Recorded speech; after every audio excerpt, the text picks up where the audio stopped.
Assalamualaikum warahmatullahi wabarakatuh. Perkenalkan, nama saya Lintang Cahyaning Maharani dari kelas 1H Manajemen nomor NIM 201011481. Pertama-tama marilah kita panjatkan puji syukur kehadirat Allah Subhanahu wa taala yang telah memberikan syafaat serta inayahnya kepada kita semua sehingga kita dapat berkumpul dalam kesempatan hari ini. Sholawat serta salam tak lupa kita haturkan kepada junjungan kita Nabi Agung Muhammad SAW yang kita nanti-nantikan syafaatnya di yaumul akhir nanti. Pada kesempatan kali ini saya akan membawakan tema prinsip-prinsip Islam.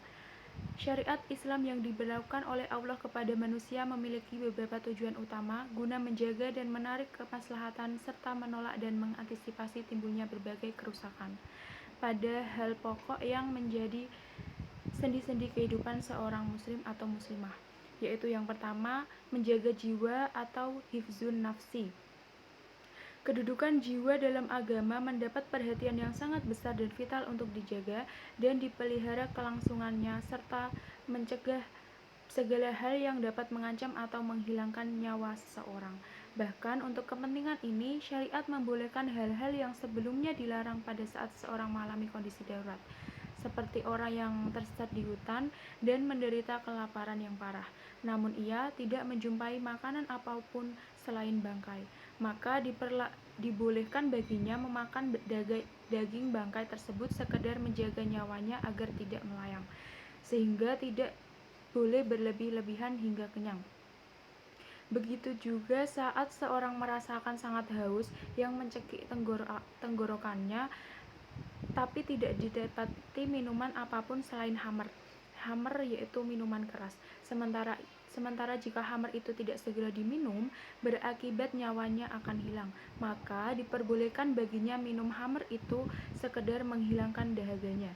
Jadi, walaupun kondisi darurat itu dapat memperbolehkan sesuatu yang semula diharamkan, namun dalam penerapannya tidak boleh berlebihan alias sekedar mengisi perut yang sedang kelaparan atau membasahi kerongkongan yang sangat kehausan.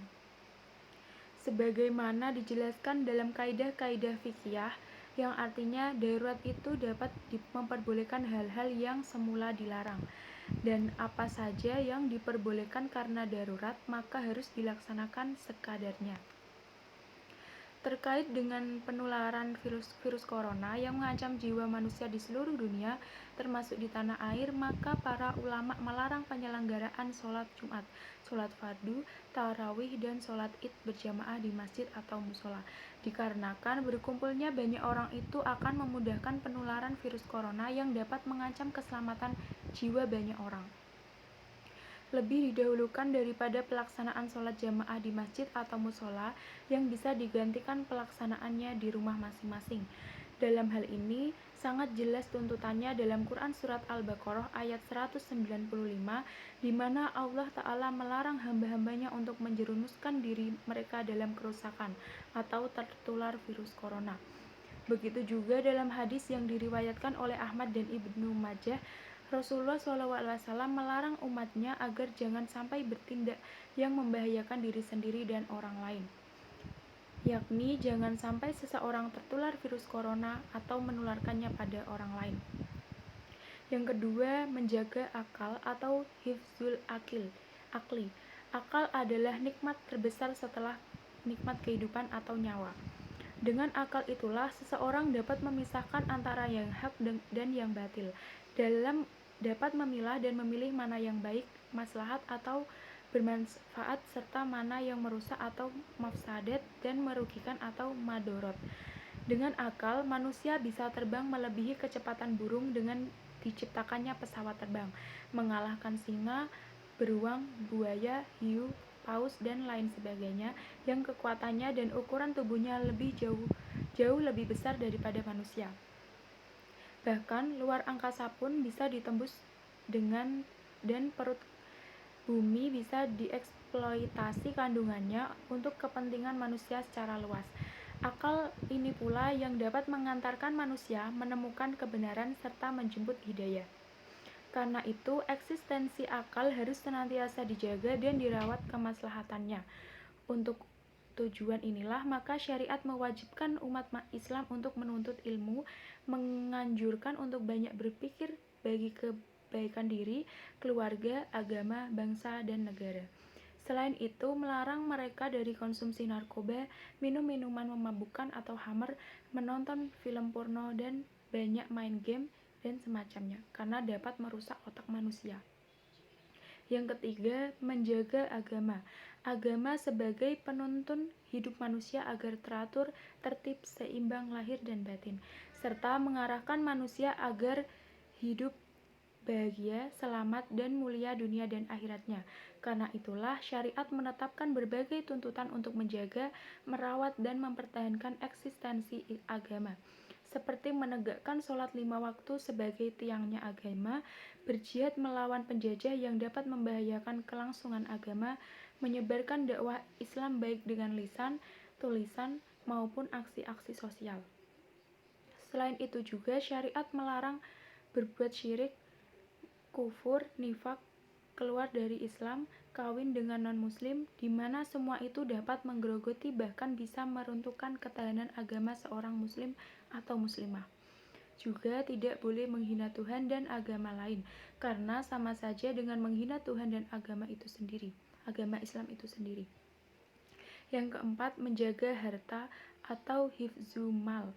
Harta merupakan wasilah atau perantara tercapainya berbagai keinginan hidup bahagia, meski sifatnya relatif, juga bisa mendukung pelaksanaan ibadah.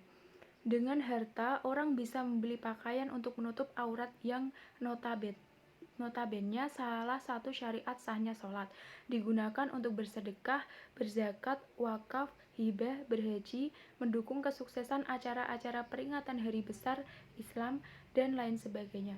Karena itulah, harta harus dilindungi eksistensinya karena bisa mendukung tegaknya atau suksesnya perjuangan agama. Terkait manfaat harta yang sangat besar ini, maka syariat mewajibkan umat Islam untuk mencarinya dengan cara yang halal, bahkan menggolongkan pencarian nafkah halal itu sebagai bentuk jihad yang bila mati saat mencari nafkahnya, maka matinya termasuk mati syahid. Kemudian setelah harta atau uang itu diperoleh, hendaknya ditasarufkan atau digunakan untuk memenuhi kepentingan pokok seperti sandang, pangan, papan, serta kebutuhan lain yang statusnya halal. Juga tidak lupa untuk berbagi kepada sesama lewat sedekah, zakat, infak, sedekah yang bermanfaat untuk melindungi harta dari kejahatan dan musibah sekaligus melipat gandakannya. Selain itu, tidak diperkenankan pula harta tersebut dipakai secara berlebih-lebihan atau untuk sesuatu yang sia-sia seperti berfoya-foya, merusak barang sendiri, dan semacamnya. Syariat Islam juga melindungi hak kepemilikan harta seseorang yang diperoleh dari jerih payah keringatnya sendiri, dengan seperangkat peraturan yang melarang siapa saja untuk mengganggu harta milik seseorang baik mukmin maupun kafir. Karena itu, Islam melarang tindakan-tindakan kriminal seperti pencurian, perampokan, pembegalan, pemaksaan atau perampasan, penipuan, vandalisme atau pengerusakan atau perbuatan zalim lainnya yang merugikan orang lain. Sementara itu, meski syariat bolehkan pemilik harta mengembangkan hartanya sesuai dengan ide dan keinginannya sendiri, namun tetap saja jangan sampai melanggar syariat, sehingga ada larangan menjalankan transaksi yang mengandung riba. Sekian yang dapat saya sampaikan. Apabila ada kesalahan, saya mohon maaf. Wassalamualaikum warahmatullahi wabarakatuh.